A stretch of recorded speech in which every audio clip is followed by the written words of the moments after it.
মাগুরার চাঞ্চল্যকর শিশু আসিয়া ধর্ষণ ও হত্যা মামলার সাক্ষ্য গ্রহণ শুরু হয়েছে। রোববার সকাল 10:30টার দিকে মাগুরা চিফ জুডিশিয়াল ম্যাজিস্ট্রেট আদালতের নারী ও শিশু নির্যাতন দমন ট্রাইব্যুনাল আদালতে 3 সাক্ষীর সাক্ষ্য গ্রহণ শুরু হয়। গত 13 মার্চ ঢাকায় সম্মিলিত সামরিক হাসপাতালে চিকিৎসাধীন অবস্থায় মারা যায় ধর্ষণের শিকার 8 বছরের শিশুটি। মাগুরা শহরের নিচ নান্দুরালী গ্রামে বোনের শ্বশুরবাড়ি বেড়াতে গিয়ে 6 মার্চ ধর্ষণের শিকার হয় সে। সারা দেশে শিশু নির্যাতনের প্রতিবাদে স্কুল কলেজ সহ বিভিন্ন বিশ্ববিদ্যালয়ের শিক্ষার্থীরা বিক্ষোভে নামেন। স্থানীয় আইনজীবীরাও এই ঘটনায় অভিযুক্তদের বিচার দাবির পাশাপাশি আসামিপক্ষকে কোনো প্রকার আইনি সহায়তা না দেওয়ার ঘোষণা দেন।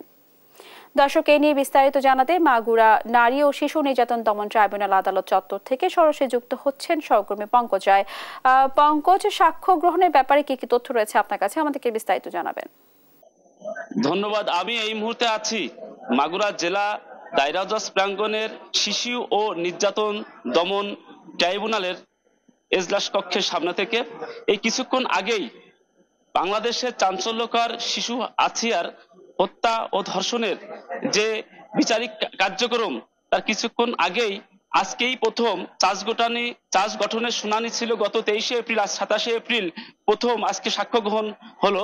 আজকে সাক্ষী দেওয়ায় আজকে সকালেই প্রধান আসামি সহ অন্য সহযোগী 3 জন আসামিকে নিয়ে আদালত চত্বর থেকে এম জাহিদ হাসান আদালত বিচারিক কক্ষে তাদেরকে উঠানো হয়।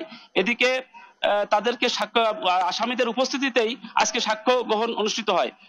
আজকে সাক্ষ্য গ্রহণ আজকে সাক্ষী প্রদান করলেন আজকে 3 জন। আজকে আসিয়ার মা আয়েশা আক্তার এবং জুলি এবং রুবেল, এই 3 জন আজকে মহামান্য আদালতের কাছে তাদের সাক্ষ্য প্রদান করলেন।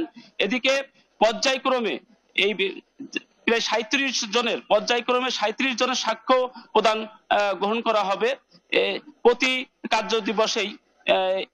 এদিকে আমরা যতটুকু জানতে পেরেছি এই সাক্ষ্য প্রদানের শেষ হওয়ার সাথে সাথেই খুব দ্রুততার সাথে আসিয়া ধর্ষণ হত্যাকাণ্ডের বিচারিক রায় প্রদান করা হবে।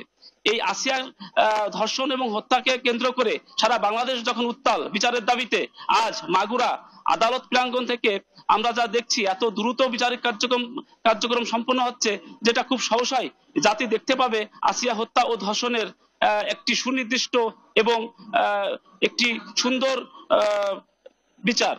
এই ছিল মাগুরার শিশু আসিয়া ধর্ষণ ও হত্যা মামলার সর্বশেষ।